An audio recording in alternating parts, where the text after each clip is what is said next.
Hello everyone and welcome to Semi Homesteading with Abby. Thank you all so much for tuning in to today's video. On this channel I talk about homesteading, homemaking, and motherhood. So make sure you subscribe if that sounds like something you are interested in. Today we're going the motherhood route. I am a first-time mom of a 3-week-old now. It's crazy it's already been 3 weeks. We're really getting in the groove of being parents and taking care of this little baby. So I wanted to do a little recap of how the birth went and how postpartum is going. Birth was such a crazy experience. Honestly, like I had watched other people's birth stories or birth vlogs or things like that. And so I kind of had an idea of what was gonna happen, but it's just the crazy experience. It's a crazy miracle that happens all the time, but it's so miraculous how your body just like does all these things and how everything works. Enjoy the video and let's get right into it.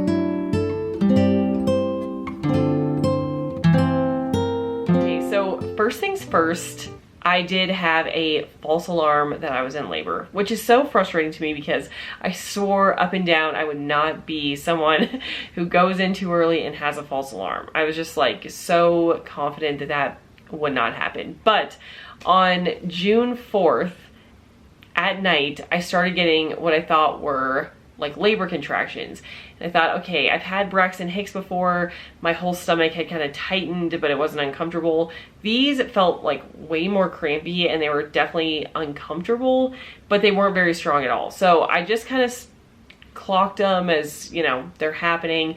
And eventually I started timing on this contractions app, you know, how far apart they were and how long they were lasting. And at first they were like 20 minutes apart, then they were like 15 minutes apart, 10 minutes apart. Eventually it was like 10 p.m., 11 p.m. on the night of the 4th, and they started getting pretty close, but again, they weren't very strong. So they were like 5 to 7 minutes apart, like 45 seconds long. So I kept tracking them and just laid in bed basically awake and was timing them, and eventually at like 1:30 a.m. they got to 5 minutes apart, lasting about a minute, and it had been about an hour, maybe a little bit less than an hour that this was happening. But I called my doctor and they said, you know, come on in if you think that they are, you know, 5 minutes apart, lasting a minute for 1 hour. I'm pretty sure I mentioned to them on the phone that they were not very strong, but I can't be sure of that. I don't remember what exactly I said, but I'm pretty sure I said that they're not very strong. At 1:30 a.m. I woke up my husband and was like, I think it's time to go to the hospital because the timing is seemingly correct, but they're not very strong. Up to that point, they'd been really consistent when I had been like laying down or walking, but as soon as we got in the car, they became very sporadic. Like they were 10 minutes apart or 12 minutes apart, and they, again, were not strong. So I kind of had a feeling on the way to the hospital, like, oh shoot, this may not be it, or we may be going in too early, because they were just not, like whenever I had seen anyone go to the hospital, they were just in so much pain. I thought maybe they were just starting to pick up and they would like really hit later, but the timing was most important. I now know you should kind of wait till you can't really talk through them to go in, so lesson learned there. But so we got to the hospital, they wheelchaired me up to the labor and delivery unit, which at that point I also knew was kind of a red flag because I could definitely just walk at that point. Again, like there were some clues that it was too early, but you know, as a first-time mom, like you don't really know what's going on. Like if I had felt the later contractions, never would I have gone in for those contractions because they just get so much more painful, and now I know. They checked that I wasn't like leaking any fluid or anything. They saw that my contractions were very sporadic at this point. Like as soon as we walked in the hospital, I basically like didn't have any more, which was extremely frustrating because I was like literally 45 minutes ago at home, they were happening every 5 minutes, and I don't know why they're not happening like that now. But if I walked around more, they would come more often. But pretty much when I was just laying there, I didn't really have many. So they were like, we don't really think you're in active labor. We think we can just send you home. It took a couple hours to like have them process all of that and then send us home. So we were gone from like 1:30 a.m. to 4:30 a.m. Came back home and just slept, and then we had to log into work the next day, which was a bummer because we thought we would be like having the baby the next day. So I was very upset and disappointed, and honestly a little embarrassed that I had just like, I had a false alarm. Like some people have a false alarm that their water broke. I just honestly thought I was in labor, and they were like, yeah, you're not in labor, which was kind of embarrassing. But you live and you learn, and the nurses made me feel pretty good about it, where they're like, you're a first time mom, you wouldn't really know what these were supposed to feel like. We worked the next day. That night, I was scrolling on my phone, and all of a sudden at about 12:30 a.m., so technically it was June 6th, I started getting much more painful contractions than the night before. So again, they started out like really spread out, and I did not want another false alarm. So I did not wake up my husband. I just basically had these contractions throughout the night. I didn't sleep at all. I was having these contractions, again, first like 20 minutes, then 10 minutes. Eventually they got to sometimes 5 minutes apart, sometimes like 7. If I was sitting, they would be like 7 to 9 minutes. If I was walking around, it'd be like every 5 minutes. So I thought we were gonna go in at like 7 a.m. because I finally woke up my husband. I called the doctor and I said, like, I don't want another false alarm. So do you think I should come in? Because they are way more painful. Like, it's harder to talk through them. I kind of have to concentrate to like get through the contractions, but sometimes they're 5 minutes, sometimes they're 3 minutes, but sometimes they're like 8 or 10.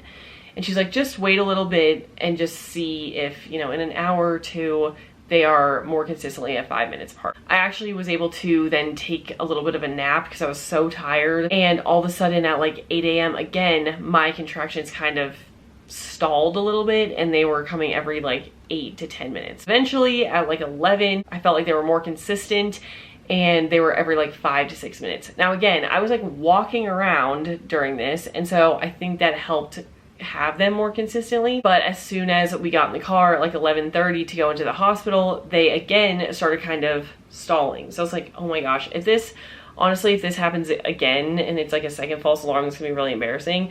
But I was feeling pretty strong contractions, so I thought we were fine. I think we still went in a little bit early, and they honestly could have sent me home, but luckily that time I did not get sent home. So we went in to labor and delivery. They checked me in, and they saw that my blood pressure was actually a little bit high. They were saying that I had gestational hypertension. My blood pressure had been normal all through pregnancy, but all of a sudden my blood pressure was a little bit high, and they wanted to watch it. And so it was consistently a little bit high, nothing like crazy, but mildly high range. And so basically the doctor just said, we're gonna admit you because of gestational hypertension anyway, and we kind of want to get this labor going so it doesn't turn into any preeclampsia or anything like that. After laboring for probably 5 or 6 hours without making too much progress, they decided to put me on a little bit of Pitocin. Now they said it was gonna be like the lowest drip of Pitocin, and they started that way, and then pretty much immediately were like, actually we should give you a few high kicks of Pitocin. I was like, okay, the plan kind of changed there, but let's just get this baby delivered, so I'm fine with it.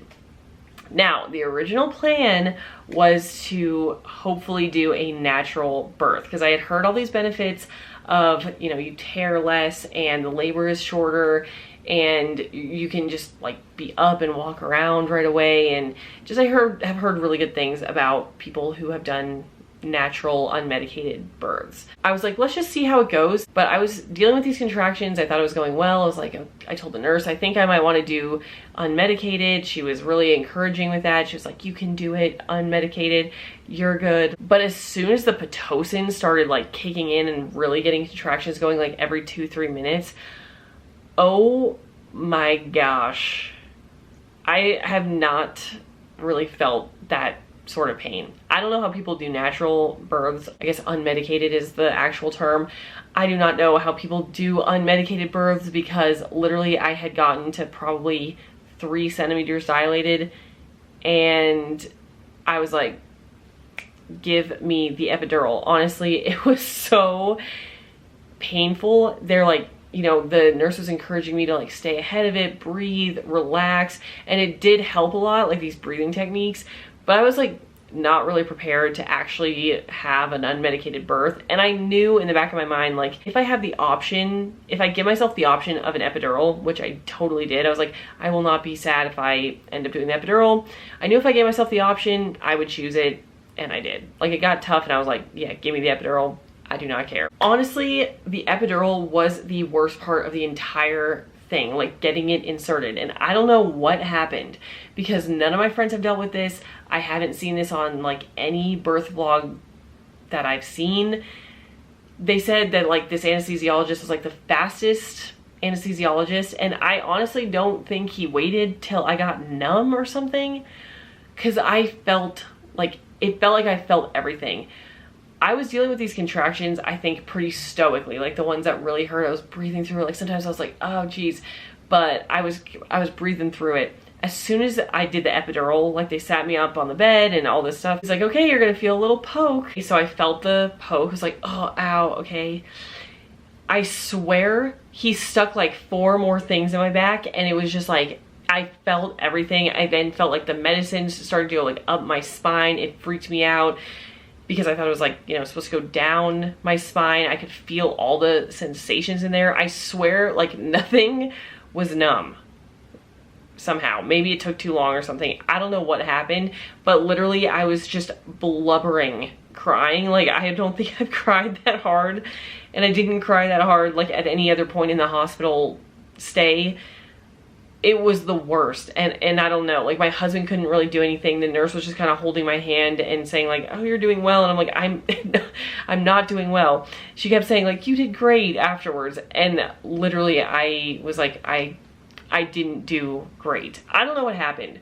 Once the epidural was in, it was totally fine. Everything went numb. Another big reason I wanted to unmedicated was because my body's very sensitive to drugs like that. Like when I got my wisdom teeth out, I did not react well to the pain medicine that they gave me afterwards. I was like very dizzy and vomiting and stuff like that. And I did throw up a few times with the epidural, once like right before I gave birth, and then once when I gave myself like an extra little hit of the epidural a few hours later when I started feeling a lot of pressure. And I got kind of really panicky that I couldn't feel my legs or move that well. My right leg, I could barely move. My left leg, I could move pretty much fine.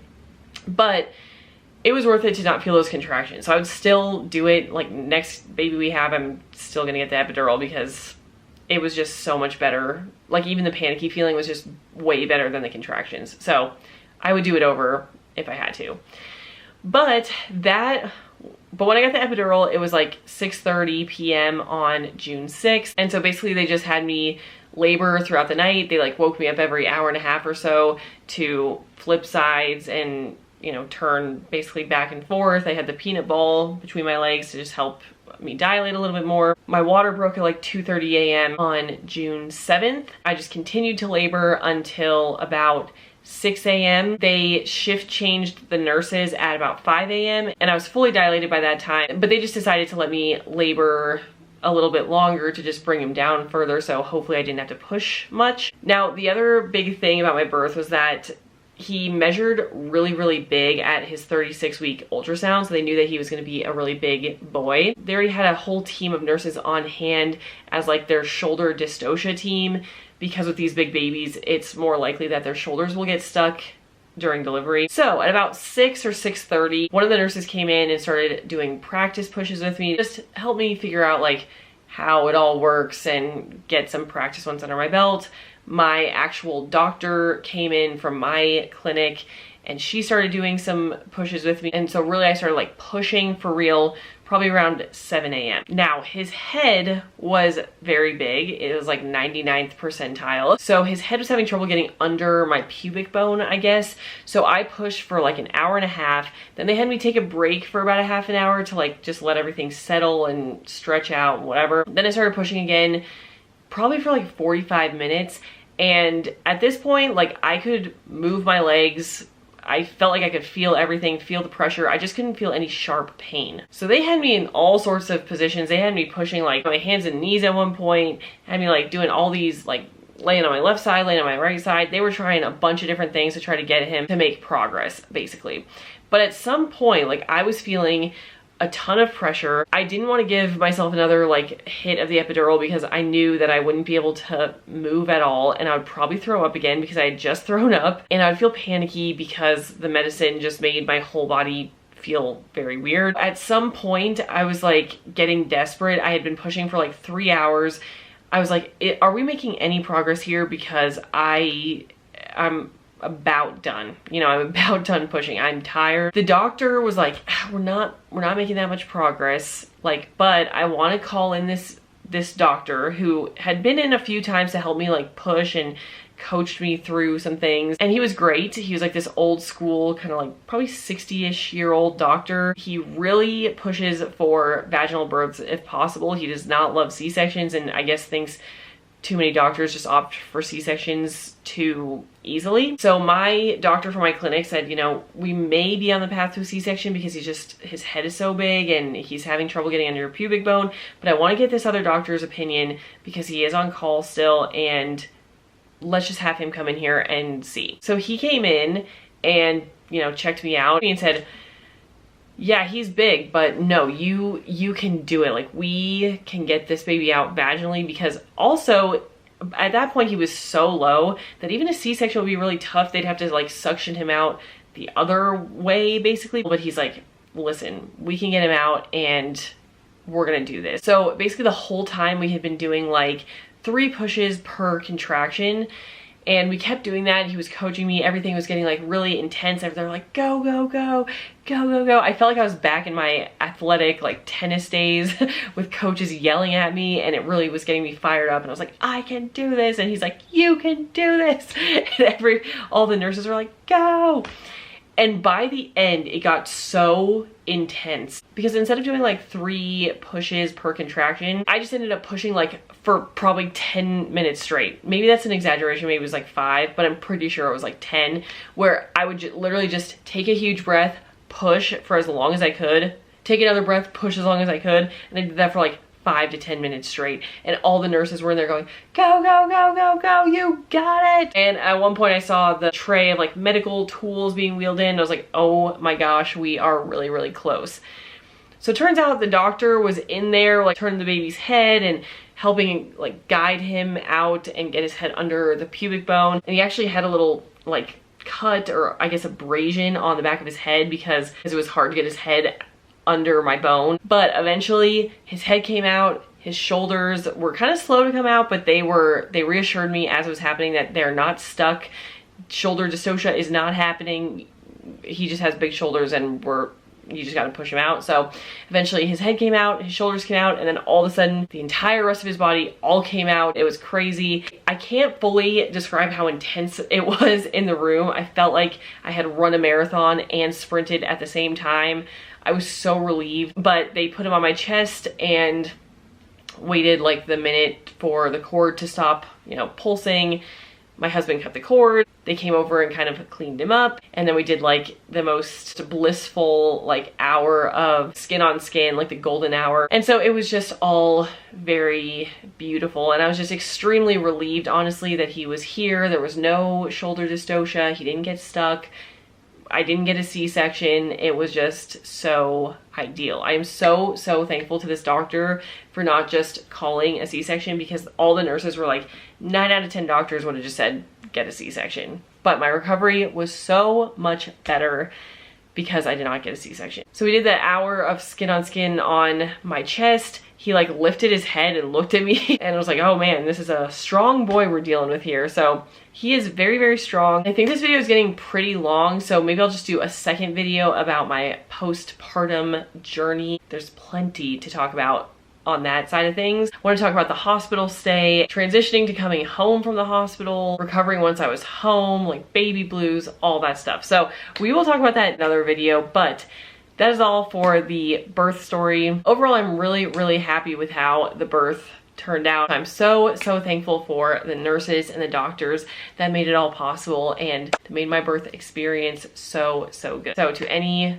mom out there, drop your best tips in the comments below because I am all ears. I'm only 3 weeks into this.